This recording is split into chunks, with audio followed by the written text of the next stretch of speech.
নমস্কাৰ এক ৰাজনৈতিক প্ৰেক্ষাপটৰ খবৰ লৈ আহিছো ষ্টুডিঅত মই অংশুমান গোস্বামী গৌৰৱ গগৈৰ কুচক্ৰান্তৰ বাবে কংগ্ৰেছ এৰি বিজেপিলৈ আহিবলৈ বাধ্য হৈছিল বৰ্তমানৰ মুখ্যমন্ত্ৰী ডক্টৰ হিমন্ত বিশ্ব শৰ্মা বৰ্তমান কংগ্ৰেছৰ এই অৱস্থাৰ বাবে দায়ী হৈছে প্ৰাক্তন মুখ্যমন্ত্ৰী তৰুণ গগৈৰ পুত্ৰ গৌৰৱ গগৈ বিদেশৰ পৰা আহি অসমত তেখেতে উপস্থিত হৈছিল আৰু কুচক্ৰান্তৰ ৰাজনীতি আৰম্ভ কৰিছিল ৰাজনীতিত পেৰাচুট লেণ্ডং কৰিছিল বুলি এতিয়া মন্তব্য প্ৰকাশ কৰিছে বৰ্তমান অসম চৰকাৰৰ মন্ত্ৰী পীযুষ হাজৰিকা এক ইলেকশ্যন আপডেট জানাবলৈ চেষ্টা কৰিছো গৌৰৱ গগৈৰ চক্ৰান্তৰ বাবে কংগ্ৰেছ ত্যাগ কৰিছিল আৰু বিজেপিত যোগদান কৰিছিল হিমন্ত বিশ্ব শৰ্মাই কংগ্ৰেছৰ এই অৱস্থাৰ বাবে মূল দায়ী গৌৰৱ গগৈ হঠাৎ বিদেশৰ পৰা অসমৰ ৰাজনীতিত পেৰাচুট লেণ্ডিং কৰিছিল গৌৰৱ গগৈ অসমত আহিয়ে ৰাজনৈতিক কুচক্ৰান্ত আৰম্ভ কৰিছিল প্ৰাক্তন মুখ্যমন্ত্ৰী তৰুণ গগৈৰ পুত্ৰ গৌৰৱ গগৈ নিৰ্বাচনৰ পূৰ্বে ৰাজহুৱা ঘোষণা কৰিছে মন্ত্ৰী পীযুষ হাজৰিকাই গৌৰৱ গগৈৰ চক্ৰান্তৰ বলি হৈ পীযুষ হাজৰিকাই ত্যাগ কৰিছিল কংগ্ৰেছ গৌৰৱ গগৈ অহাৰ পিছতেই পুৰণি কংগ্ৰেছক উপেক্ষা কৰা হৈছিল সেইবাবে এজন এজনকৈ সকলোৱে ত্যাগ কৰিছিল কংগ্ৰেছ দল এনেদৰে বিস্ফোৰক মন্তব্য পীযুষ হাজৰিকাৰ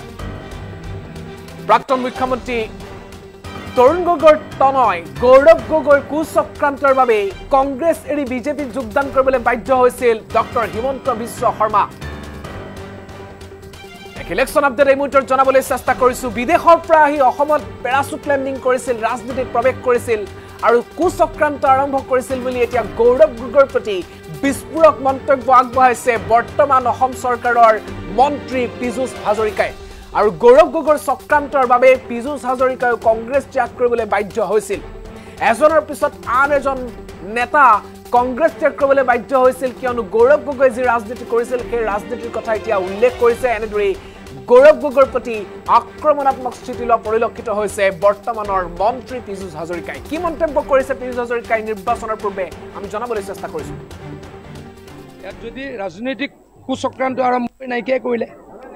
তেখেতৰ পিতৃৰ লগত ক'ব নাপায় একেলগে লগ লাগি আমাক উলিয়াই দিলে আজি যে কংগ্ৰেছৰ এইটো অৱস্থাৰ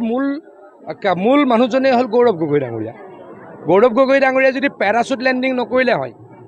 গৌৰৱ গগৈ ডাঙৰীয়াই হঠাতে বিদেশৰ পৰা আহি ইয়াত যদি ৰাজনৈতিক কুচক্ৰান্ত আৰম্ভ নকৰিলে হয় হয়তো কংগ্ৰেছ দলৰ এই দুৰ্দশা নহ'ল হয় আমি সৰুৰে পৰা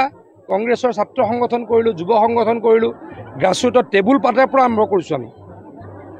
আমি বুথত টেবুল পাতাৰ পৰা ৰাজনীতি আৰম্ভ কৰিছিলোঁ তেখেতেতো কেতিয়াও কৰা নাছিলে তেখেত ওপৰৰ পৰা জঁপিয়াই আহিলে অমুকক বেয়া পায় অমুক ওলাই যাব লাগে হিমন্ত বিশ্ব শৰ্মাক বেয়া পায় হিমন্ত বিশ্ব শৰ্মা ডাঙৰীয়া ওলাই যাব লাগে আমাক বেয়া পায় আমি ওলাই যাব লাগে ওলাই শেষত কংগ্ৰেছ কৰা মানুহ নাইকিয়া হৈ থাকিল গতিকে আজিৰ এই কংগ্ৰেছ দলৰ দুৰ্দশাৰ মূল মানুহজন হৈছে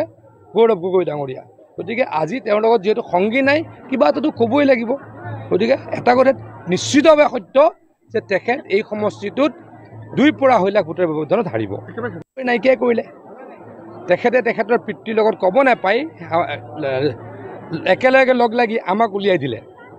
আজি যে কংগ্ৰেছৰ এইটো অৱস্থাৰ মূল মানুহজনেই হ'ল গৌৰৱ গগৈ ডাঙৰীয়া যদি পেৰাচুট লেণ্ডিং নকৰিলে হয় গৌৰৱ গগৈ ডাঙৰীয়াই হঠাতে বিদেশৰ পৰা আহি ইয়াত যদি ৰাজনৈতিক কুচক্ৰান্ত আৰম্ভ নকৰিলে হয় হয়তো কংগ্ৰেছ দলৰ এই দুৰ্দশা নহ'ল হয় আমি সৰুৰে পৰা কংগ্ৰেছৰ ছাত্ৰ সংগঠন কৰিলোঁ যুৱ সংগঠন কৰিলোঁ গ্ৰাছৰুটত টেবুল পাতাৰ পৰা আৰম্ভ কৰিছোঁ আমি বুথত টেবুল পাতাৰ পৰা ৰাজনীতি আৰম্ভ কৰিছিলোঁ তেখেতেতো কেতিয়াও কৰা নাছিলে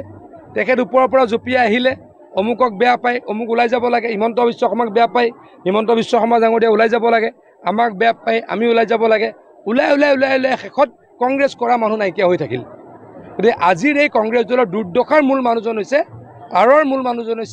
গৌৰৱ গগৈ ডাঙৰীয়া গতিকে আজি তেওঁৰ লগত যিহেতু সংগী নাই কিবা এটাতো ক'বই লাগিব গতিকে এটা কথা নিশ্চিতভাৱে সত্য যে তেখেত এই সমষ্টিটোত 2.5 লাখ ভোটৰ ব্যৱধানত হাৰিব নাইকিয়া কৰিলে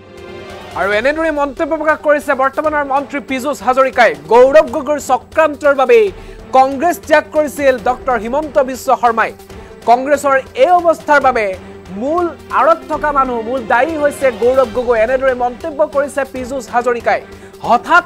বিদেশৰ পৰা অসমৰ ৰাজনীতিত পেৰাচুট লেণ্ডিং কৰিলে গৌৰৱ গগৈ ইয়া পীযুষ হাজৰিকাৰ মন্তব্যৰ কিয় অংশ অসমত আহিয়ে ৰাজনৈতিক কুচক্ৰান্ত আৰম্ভ কৰিছিল গৌৰৱ গগৈয়ে আৰু চক্ৰান্তৰ বলি হৈ পীযুষ হাজৰিকাই ত্যাগ কৰিছিল কংগ্ৰেছ। সেই কথাকেই পীযুষ হাজৰিকাই আজিৰ দিনটোত সংবাদ মাধ্যমৰ আগত উল্লেখ কৰিছে। গৌৰৱ গগৈৰ অহাৰ পিছতেই পুৰণি কংগ্ৰেছক উপেক্ষা কৰা হৈছিল আৰু যাৰ বাবে এজন এজনকৈ সকলোৱে ত্যাগ কৰিছিল কংগ্ৰেছ দল। এনেদৰে আজিৰ দিনটোত মন্ত্ৰী পীযুষ হাজৰিকাই গৌৰৱ গগৈৰ বিৰুদ্ধে স্থিতি প্ৰকাশ কৰা পৰিলক্ষিত হৈছে। গৌৰৱ গগৈৰ বাবে কংগ্ৰেছৰ এই দুৰ্দশা বুলি তেখেতে উল্লেখ কৰা পৰিলক্ষিত হৈছে। লগতে গৌৰৱ গগৈৰ কুচক্ৰান্তৰ বাবে ডক্টৰ হিমন্ত বিশ্ব শৰ্মাৰ লগতে পীযুষ হাজৰিকা আৰু তেওঁলোকৰ কংগ্ৰেছৰ যিসকল লোক আছিল, সেই সময়ত কংগ্ৰেছৰ যিসকলে কাৰ্যনিৰ্বাহ কৰি আছে বিভিন্ন পদত, সেইসকল লোকে কংগ্ৰেছ ত্যাগ কৰি বিজেপি দললৈ আহিবলৈ বাধ্য হৈছিল। এই মুহূৰ্তত পুনৰবাৰ মন্ত্ৰী পীযুষ হাজৰিকাৰ মন্তব্য আগবঢ়াইছো। পেৰাচুট লেণ্ডিং নকৰিলে হয়। গৌৰৱ গগৈ ডাঙৰীয়াই হঠাতে বিদেশৰ পৰা আহি ইয়াত যদি ৰাজনৈতিক কুচক্ৰান্ত আৰম্ভ নকৰিলে হয়, হয়তো কংগ্ৰেছ দলৰ এই দুৰ্দশা নহ'ল হয়। আমি সৰুৰে পৰা কংগ্ৰেছৰ ছাত্ৰ সংগঠন কৰিলোঁ, যুৱ সংগঠন কৰিলোঁ, গ্ৰাছৰুটত টেবুল পাতাৰ পৰা আৰম্ভ কৰিছোঁ। আমি বুথত টেবুল পাতাৰ পৰা ৰাজনীতি আৰম্ভ কৰিছিলোঁ। তেখেতেতো কেতিয়াও কৰা নাছিলে। তেখেত ওপৰৰ পৰা জঁপিয়াই আহিলে, অমুকক বেয়া পায়, অমুক ওলাই যাব লাগে, হিমন্ত বিশ্ব শৰ্মাক বেয়া পায়, হিমন্ত বিশ্ব শৰ্মা ডাঙৰীয়া ওলাই যাব লাগে, আমাক বেয়া পায়, আমি ওলাই যাব লাগে, ওলাই শেষত কংগ্ৰেছ কৰা মানুহ নাইকিয়া হৈ থাকিল। গতিকে আজিৰ এই কংগ্ৰেছ দলৰ দুৰ্দশাৰ মূল মানুহজন হৈছে, আঁৰৰ মূল মানুহজন হৈছে গৌৰৱ গগৈ ডাঙৰীয়া। গতিকে আজি তেওঁৰ লগত যিহেতু সংগী নাই, কিবা এটাতো ক'বই লাগিব। গতিকে এটা কথা নিশ্চিতভাৱে সত্য যে তেখেত এই সমষ্টিটোত 2.5 লাখ ভোটৰ ব্যৱধানত হাৰিব। নাইকিয়াই কৰিলে।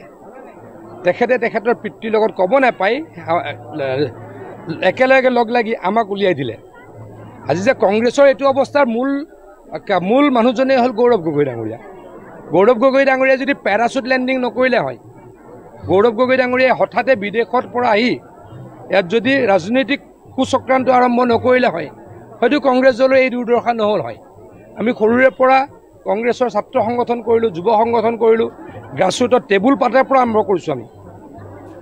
আমি বুথত টেবুল পাতাৰ পৰা ৰাজনীতি আৰম্ভ কৰিছিলোঁ। তেখেতেতো কেতিয়াও কৰা নাছিলে। তেখেত ওপৰৰ পৰা জঁপিয়াই আহিলে, অমুকক বেয়া পায়, অমুক ওলাই যাব লাগে, হিমন্ত বিশ্ব শৰ্মাক বেয়া পায়, হিমন্ত বিশ্ব শৰ্মা ডাঙৰীয়া ওলাই যাব লাগে, আমাক বেয়া পায়, আমি ওলাই যাব লাগে, ওলাই শেষত কংগ্ৰেছ কৰা মানুহ নাইকিয়া হৈ থাকিল। গতিকে আজিৰ এই কংগ্ৰেছ দলৰ দুৰ্দশাৰ মূল মানুহজন হৈছে, আঁৰৰ মূল মানুহজন হৈছে গৌৰৱ গগৈ ডাঙৰীয়া। গতিকে আজি তেওঁৰ লগত যিহেতু সংগী নাই, কিবা এটাতো ক'বই লাগিব। গতিকে এটা কথা নিশ্চিতভাৱে সত্য যে তেখেত এই সমষ্টিটোত 2.5 লাখ ভোটৰ ব্যৱধানত হাৰিব। নাইকিয়াই কৰিলে।